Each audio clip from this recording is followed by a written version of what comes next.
চাঁদাবাজদের রুখতে প্রয়োজনে আবারও আন্দোলনের হুঁশিয়ারি দিয়েছেন জাতীয় নাগরিক পার্টি এনসিপির আহ্বায়ক নাহিদ ইসলাম। পিরোজপুরের জুলাই পদযাত্রার পথসভায় নাহিদ আরও বলেন, বৈষম্যহীন সমাজ বিনির্মাণে কাজ করে যাবে এনসিপি। পিরোজপুর প্রতিনিধি শিরিন আফরোজের তথ্য ও ছবিতে ডেস্ক রিপোর্ট।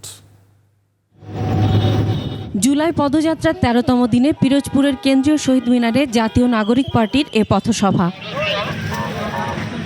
বৈরী আবহাওয়া উপেক্ষা করে সমাবেশ স্থলে হাজির হন এনসিপির নেতাকর্মীরা। পথসভায় সভাপতিত্ব করেন পিরোজপুর জেলার প্রধান সমন্বয়কারী মশিউর রহমান।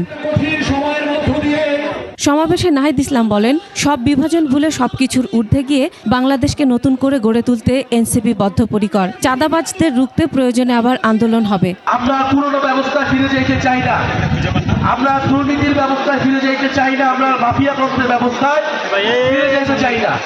আমাদের আন্দোলনের সময় আমাদের স্লোগান ছিল বৈষম্য বিরোধী সমাজ গড়তে হবে।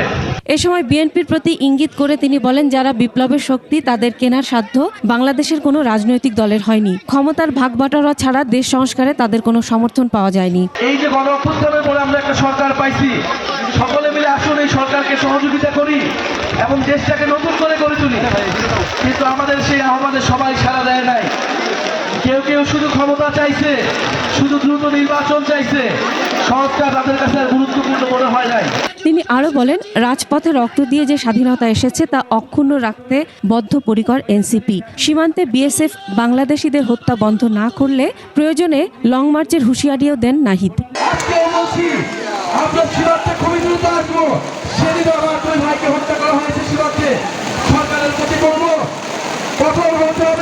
আমাদের বিজেপিকে কঠোর হতে হবে।